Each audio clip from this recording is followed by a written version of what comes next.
So about 2 years ago, I was featured in a New York Times article called Adventures of a Teenage Polyglot, which featured my passion for learning foreign languages, this peculiar hobby that I had. And at first I thought it was great. I loved the fact that language learning was getting more attention. I loved the fact that what had always seemed like an isolating hobby was suddenly putting me into contact with people all around the world. Yet as I spent more time in the media spotlight, the focus of my story began to shift. So whereas I'd always been interested in talking about the why and the how, why I was learning foreign languages, how I did it, instead it turned into a bit of a circus in which media shows wanted to sensationalize my story. So it would go a little something like this. Hello, I'm here today with 17-year-old Timothy Doner, who is fluent in 20 languages. Oh, I'm sorry, he actually can insult you in 25 languages and is fluent in another 10. Tim, how about you tell our audience good morning and thank you for watching in Muslim?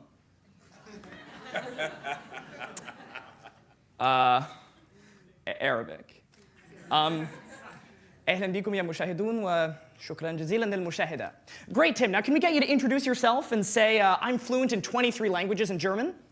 It's not really true, but no, just tell the audience. Hallo, ich bin Tim Doner, ich bin 17 Jahre alt und ich kann ungefähr 23 Sprachen fließend sprechen. Perfect. Now, how about a tongue twister in Chinese? Well, we could talk about Chinese. You know, a lot more Americans are learning Chinese these days, and I think there's a lot of value in that. No, just give us a tongue twister. 吃葡萄不吐葡萄皮儿，不吃葡萄倒吐葡萄皮儿. This guy. Tim, how about another tongue twister in Chinese? I would prefer not to, but you know, we could talk about China. You know, there's a lot that you can gain by learning a language. Oh, Tim, I'm sorry, that's all the time we have.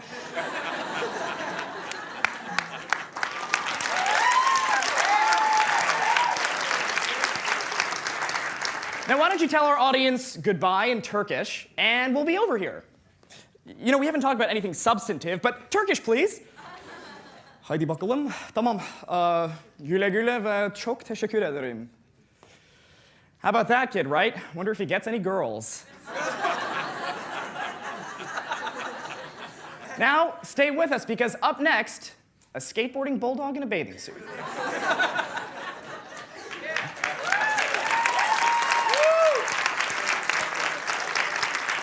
So, as funny as that was, it highlighted two pretty major problems in the way my story was covered. On a personal level, I felt that language learning was now becoming like a bit of a task, almost. It felt like something that was suddenly had to be rigidly organized, something that had to be compartmentalized, rationalized, expressed in a concrete number. I speak X languages. I know Y languages. As opposed to what I'd always done, which was just learning languages for the fun of it. Learning to communicate with people, learning about foreign cultures. And on a bigger level, it cheapened what it meant to speak a language or to know a language. Now, if I can impart you with anything today at TEDx Teen, it's that knowing a language is a lot more than knowing a couple words out of a dictionary. It's a lot more than being able to ask someone where the bathroom is or telling them the time of day. But I'm getting ahead of myself. So for those of you who aren't familiar with my story, maybe a lot of you here don't know what the word polyglot is, and it's a pretty weird one. I started here. So this little tot is me, circa 2001, and this is the beginning of my language learning journey. I actually was a child actor before I learned any languages. And I always had a little bit of a gift for accents. So I would go into auditions for radio commercials or for TV commercials, and I would do an Austin Powers impression. I'm not going to do one now.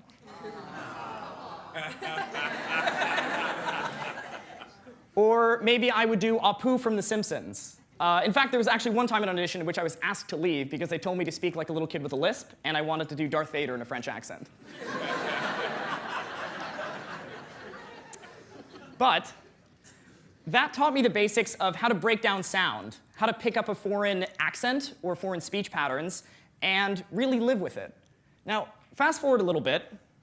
I'm now in about 3rd grade, and I've just started French for the first time. But 6 months into it, a year into it, even 2 years later, I can't converse with anybody. French is just another subject in school, and even though I can tell you words for elbow, knee bone, shoelace, I couldn't really have a fluent conversation with anybody. Fast forward a little bit more. In 7th grade, I started Latin. So Latin, of course, is a dead language. And in learning Latin, you really learn how to break down language, to see language as a system with rules and as a bit of a puzzle. So that was great, but I still didn't feel like language was for me.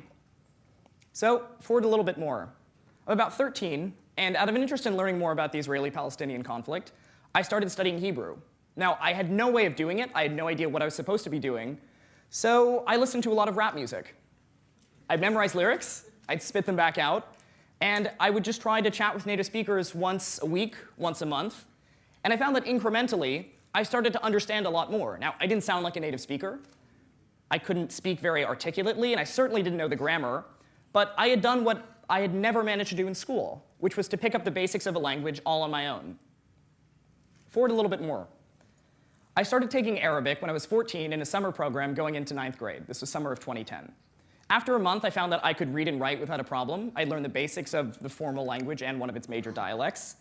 And it turned me on to the fact that I really could pursue languages as a hobby. So it finally came to March 24th, 2011.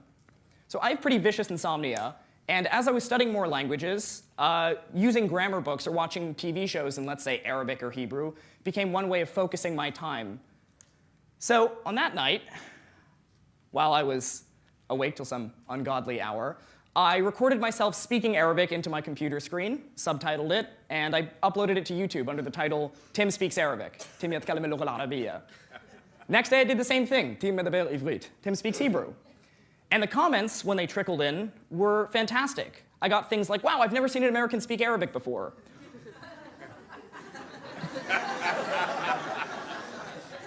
Can you blame them? In addition to that, I got things like, wow, maybe you should fix your vowels here. Or maybe this word is pronounced this way. So suddenly, language learning had gone from the solitary pages of a book or my computer screen into the wide world. After that, I was hooked. I had a community of speakers to interact with, and I essentially had a teacher or conversational partners for any language that I wanted to do. So I'll show you a quick montage of that. بدأت دراسة اللغة العربية منذ حوالي نصف سنة. Ini mulai 1, 2, 3, 4. Kira-kira 4 hari lalu. אני מרגיש שזה יותר קל לקרוא ולכתוב בערבית.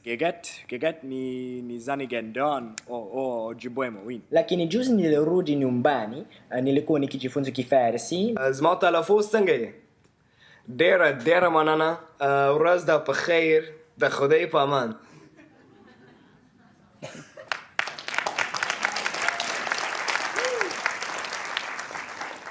That became my way of reaching out to the world. But as I was learning all these languages, I faced a number of obstacles. So number one, I had no idea how to teach myself. In fact, I'm sure many of you, if you were told you have to learn Pashto by next month, you wouldn't know what to do. So I experimented. Here's one thing. So in my Latin class, I read about something that Cicero described called method of loci, or technically locorum. But it's a technique in which you take mnemonics. So let's say you want to learn 10 vocab words on a list. You take each of those words, and instead of memorizing them in blocks, you integrate them into your spatial memory. So here's what I mean. This spot right here is Union Square. It's a place I go every day. If I close my eyes, I can imagine it very, very vividly. So I imagine myself walking down Union Square, and at each spot in my mind that has resonance, I associate it with a vocab word. I'll show you right now. I'm walking down Park Avenue, and in Japanese, to walk is iku. I go a little bit further, turn right, sit on the steps where I can suwaru. Directly north of there is a statue of George Washington, which I used to think was a fountain, so that's nomu, to drink. Right next to that is a tree that you can kiru, cut. If you want to go north to a Barnes & Noble, you can yomu, to read. Or if I'm hungry and I want to go to my favorite falafel place, I can go 1 block west of there, so I can taberu, to eat. Did I miss one? All right, so 8 out of 10. Not bad. So I found that most of the time, by experimenting with methods like these, it made language learning a much more interactive experience. It made it something that I could remember much better and I had a lot of fun with. Maybe that's not for you. Here's another one. So a lot of people often ask me, if you're studying so many languages at the same time, how do you not confuse them? Or how do you learn so many vocab words? In Spanish, I learn the word for table, and then the word for book goes out the other ear. What I do is embrace those.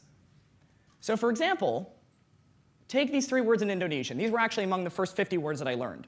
Kepala, kabar, kantor. Lexically, they're unrelated to each other. Kepala is a head, Kabar is news, kantor is an office. But they all sound similar, K-A, right?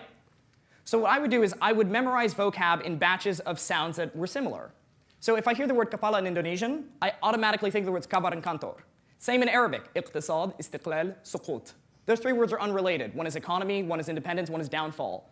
But if I hear one, it triggers it triggers the rest. Same thing in Hebrew, chozel, zochel, zolech, even though those are return, remember, and to shine. Or in Farsi, in which they are related. So for me, if I hear the word pedar, which means father, I automatically think of the words modar, barodar, dochtar, mother, brother, daughter. So again, this is one method. And I'm not saying this will make you fluent in a language, but it has been one of my ways of overcoming those obstacles. So you may be wondering, what's the point in doing this? Why learn Pashto or Ojibwe when you live in New York? And there's a point to that. In fact, I've lived in New York my entire life, and I'm always blown away by the number of languages you can hear on a given day. Walking down the street, I see billboards in Chinese or in Spanish. I see Russian bookstores, Indian restaurants, Turkish bathhouses. Yet for all that linguistic diversity, mainstream American culture remains decidedly monolingual. And if you don't think that's true, look at the reactions to Coca-Cola's Super Bowl video. So as I started to play around more with language learning, I found that I had my own community of learners here in New York. I would go out to outer boroughs and, for lack of a better word, embarrass myself. I try to talk to people all day, get their views on things, and use my newfound language skills. Как вас зовут? Натан. Натан. Добрый день. Это. Тебя как зовут? Привет. Я Тим. Тим. Тим. Очень приятно. Очень приятно. И откуда вы? अब अच्छा इस किताब के बारे में यहाँ पे लिखा है ये किताब कुदरतुल्लाह शाह की खुद नविश्त है एक और नविस क्या है? Write? Writer? खुद नविश्त Oh, was written. हाँ अपने about his own life. Oh, okay. Oh, खुद नविस. हाँ खुद नविश्त. खुद नविश्त. Yes. So maybe you have to use a lot of English. Maybe you're not really that articulate or interesting when you talk, but the point is you're getting out there and you're getting exposure. So I don't speak Urdu that well. It's a kind of awkward conversation. But just from that, I have learned a new word, khod newisht. I'm not going to forget it now. So moving on, you may wonder, again, what's the point of doing this? And I try to explain to people a lot what my various motivations are, but I often feel that this quote from Nelson Mandela is the best expression of that. If you talk to a man in a language he understands, that goes to his head. If you talk to him in his language, that goes to his heart. So as I've begun to see, there's an enormous connection between language and culture, language and thought. And quite honestly, if you want to learn Persian, for example, you pick up a dictionary and you say, I know how to say thank you, I know how to say how much is this, and I know how to say goodbye. Oh, I speak Persian. Probably not. Let's see, actually. In fact, if you want to buy something in a Persian bookstore, you might ask someone, how much is this? Generally, they'll tell you this, which means. So in fact, this is an ingrained cultural practice called ta'aruf, in which two people having a conversation both try to behave more humble than the other. So if I go to buy a book, it's rude for that person to tell me it's $5. He has to say, it's worthless, please. You are so good looking, you're so talented, you're whatever. Take it for free. I'm so humble, take it for free. Or you might find something like this phrase. If you want to thank somebody, if you want to show your gratitude towards them or say nice to meet you, I could say, well, I know how to say thank you in Farsi, I speak Farsi. Maybe not, though. In fact, I've often heard this phrase when I talk with Iranians, "Qurbaned beram," which literally means. So again, it's poetic, you might call it melodramatic, but this is something you really have to understand the culture to get.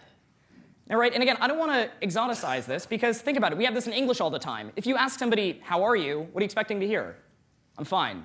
If you tell me anything else, I'm not interested. But we do it anyway. We say bless you, even though that has no real religious connotation now when people sneeze, right? So, it's interesting if you think about the fact that most linguists believe language doesn't inherently affect the way you think, right? There's no language that'll make you a math genius. There's no language that'll make logic problems impossible to understand. But there's a real tie between language and culture. There's so much language can tell you about one culture's mindset. And in fact, on planet Earth, every 2 weeks, another language dies. No more people are speaking it. Because of war, because of famine, oftentimes just because of assimilation. Maybe it's easier for me not to speak my village language, but to speak Arabic, let's say. Or maybe I'm from a tribe in the Amazon, my habitat is cut down, and it just makes more sense for me to learn Portuguese and lose my culture. So think about that. 2 months from today is April 1st. For many of you, that date may be stressful because you have a paper due or the rent is due. But for 2 groups of people around the world, for 2 cultures, that means the death of their language, the death of their mythology, their history, their folklore, their understanding of the world. Now again, you brushing up on your Spanish, going to Japanese class, is not going to stop language death. But what it does do is begin to open up your mind to the idea that language, in essence, represents a cultural worldview. And if I can impart you with anything today at TEDx Teen, it's this.